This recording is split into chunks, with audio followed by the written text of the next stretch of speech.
Okay, so like we have seen what are the necessary things or the basic requirements for the first aid kit in the last video. So now we're going to see about two important terms. One is the low risk workspace and the high risk workspace. Low risk, high risk workspace. Okay.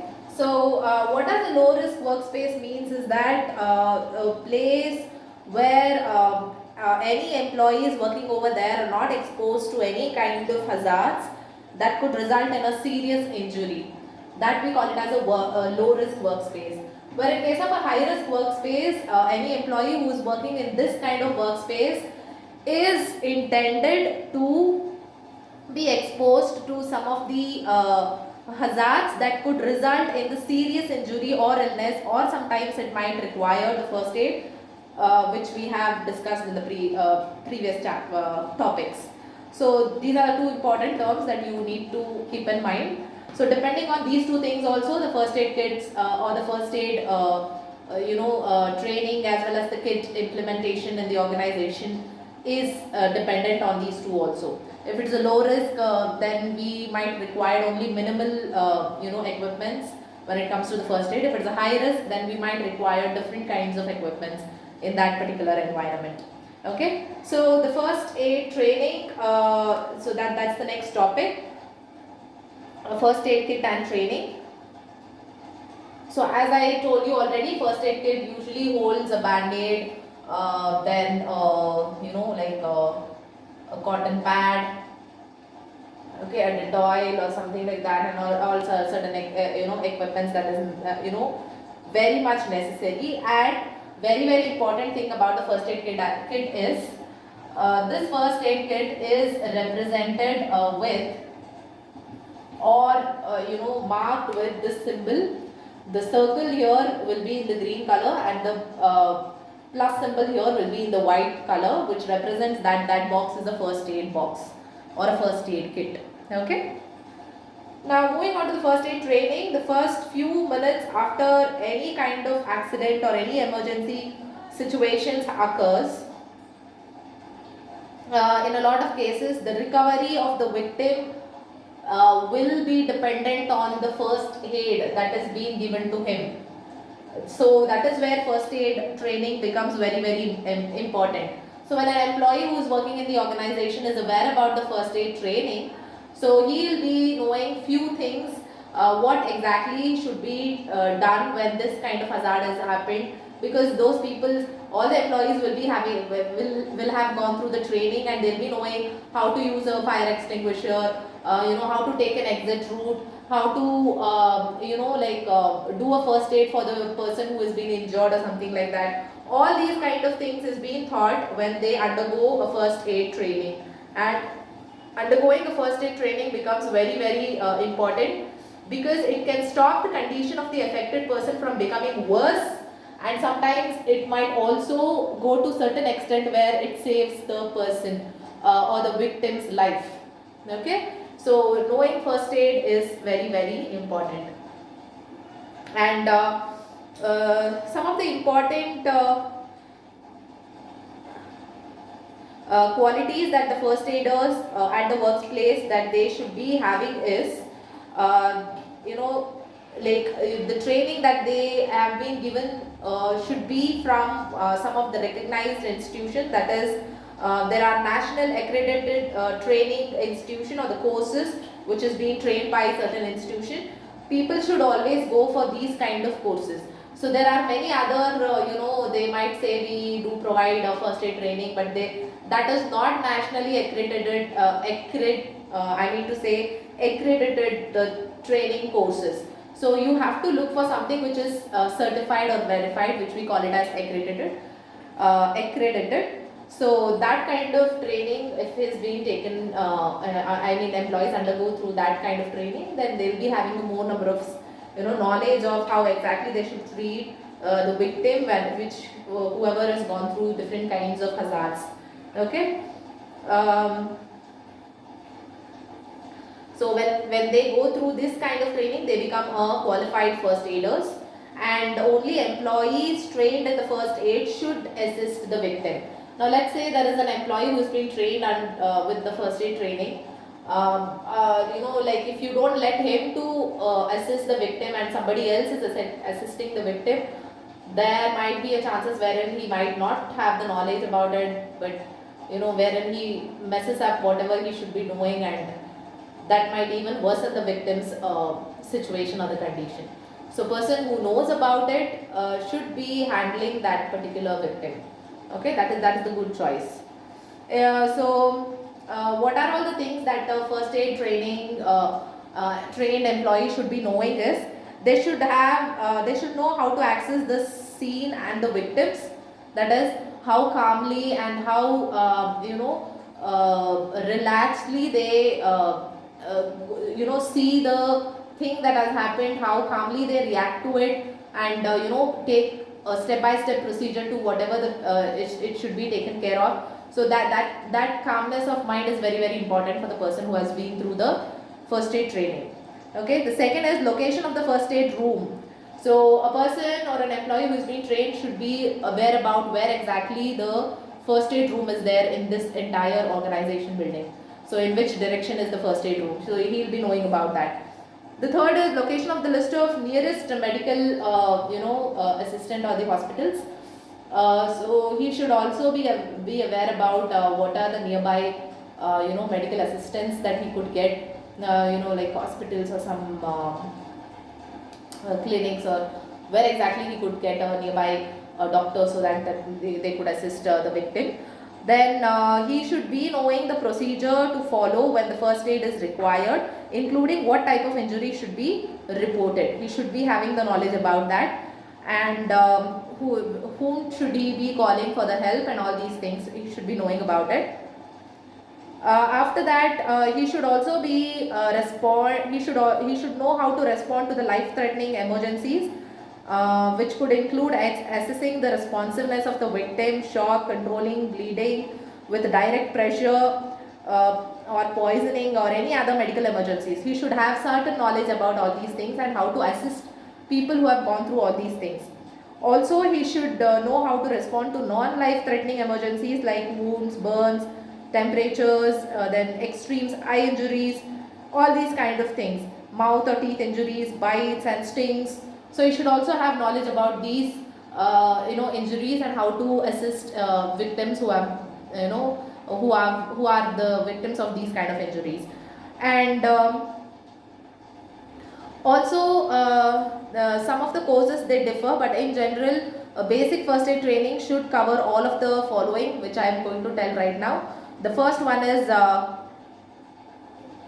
cardiopulmonary resuscitation, which we call it as CPR skill, burns, poisoning, shocks, respiratory emergencies, wounds causing heavy bleeding, broken bones, no pulse, choking, heart attack, eye injuries, heat strokes, etc. So these are the few things which a person who has undergone the first aid training should be knowing how to treat these kind of victims who has gone through these kind of things.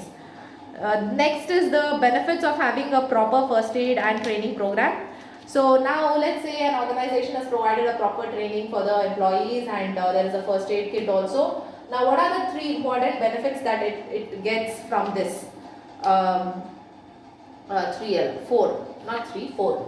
important benefits of conducting a first aid training as well as keeping a first aid kit in your organization. The first one is it creates more positive and safe working environment. Yes.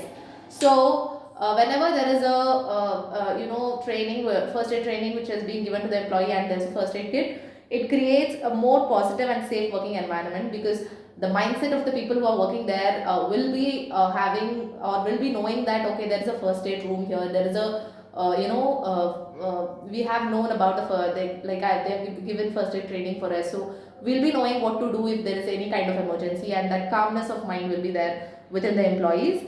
The second is faster response time during a medical emergency. So when there is any kind of emergency that happens, or hazard that occurs, so people do respond immediately, even without getting panicked of whatever is happening around them. because they were aware about this kind of things. If this happens, what is the thing that we need to do, what is the next step that we need to do. So faster response will be there. And it provides employees with transferable skills. Yes, when we say transferable skills, so employees who reside or who work from or who come from a very like remote areas where there is no access to medical assistance for a very long distance or something like that. So if they have this knowledge, that could help people who are staying there. They could help people save their lives, save their save their lives by knowing the skills. They can use the skills to assist those people over there, and they can save the life of the people. So that is how it provides employees with transferable skills.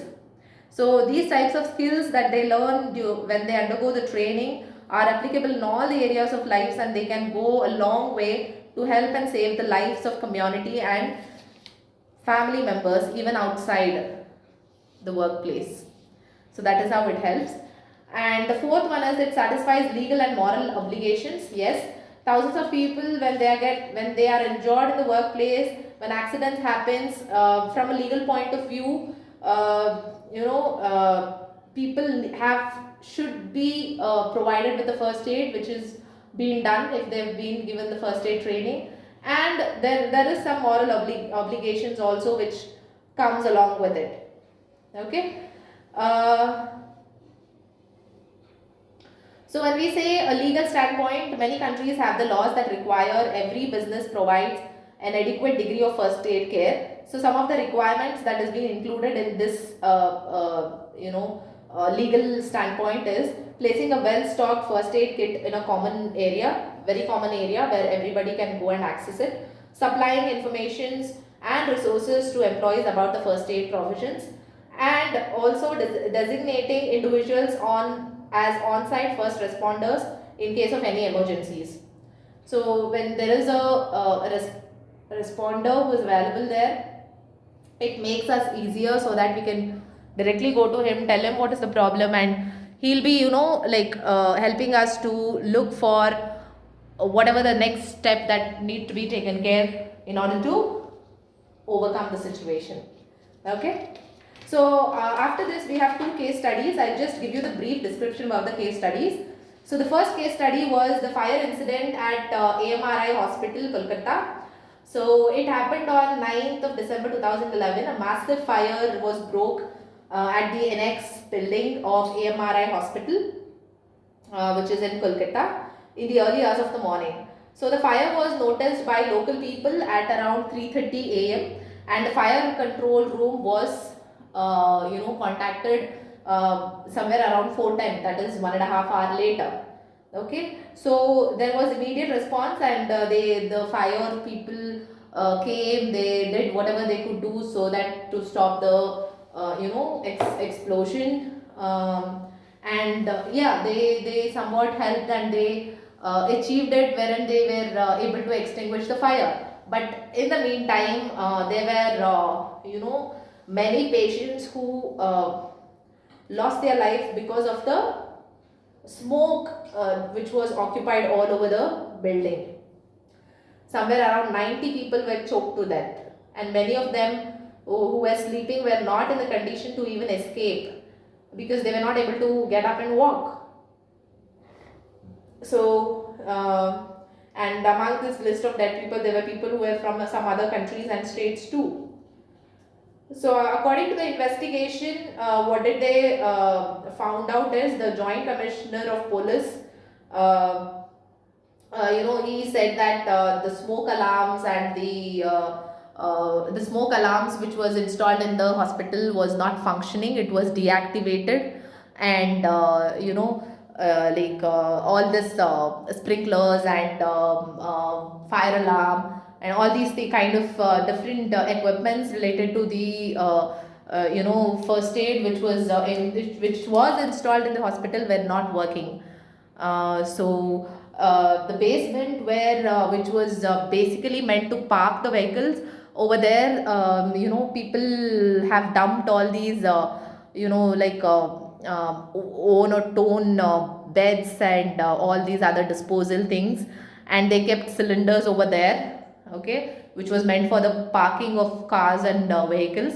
So because of which, the fire got even more worse, and the smoke got thicker and darker. So also the ventilation was not the building was not structured in such a way that the ventilation or the air was there was a frequent amount of ventilation provided for each and every room. The AC was installed in all the rooms, and since there was AC installed, the AC was working for some time, and after some time, when the smoke got incorporated, the AC stopped working, and there was no enough windows and doors that could be opened where the smoke could go out. And this building was instead of giving the windows or something like that, they were glass furnished, wherein from outside you could see the glass kind of thing, which was like a coating with the glass, which didn't had any kind of space where the air could get out of the building. So five people, when they first arrived, they started to break down this glass so that the smoke could come out of the building, and then they could take some other actions. So these were few things which was reported in the investigation. And in the conclusion, we can say that this hospital was given legal notice, saying that they have to take certain measures or safety standards which is not being followed, and they were warned, they were given notice and all. Even after giving that also, I think they have mentioned here this is the third time which is happening. So still they have not taken any kind of measures that they should be taking. uh, and they do have the sprinklers, gas jets, and other water resisting equipments that were required for fire, to fight fire, were not functioning at all. Also, there were staffs who were neglected to inform the fire department, and which clearly shows that it is a lack of negligence and the training to the people who are working there, because of which there was a loss of so many lives. So that was first case study. The second case study was Kumbakonam school fire in Tamil Nadu. So in 2004, Kumbakonam school fire accident happened in the school, which is in Kumbakonam, Tamil Nadu. So in the state of Tamil Nadu. Tragically, there was 94 students of the primary section of the Krishna English Medium School were burned to death in their classroom at the thatched roof cot. Now, what does thatched means? Thatched means is something, the roof which is built with something like, uh, dried grass or straws or something like that, which could easily catch fire. And how did the fire started? The fire started in the midday, wherein there was a midday meal which was prepared in the kitchen. The kitchen's rooftop was also thatched, and the adjacent building where the children's classrooms were there, even that roof was built with thatched. So the fire got attacked easily to the thatched, and the next to the kitchen itself there was a staircase where there was a lot of items which were stored on the staircase, on the staircase, where there was a very very minimal space for the people, for the children to move up and down. And because the rooftop of kitchen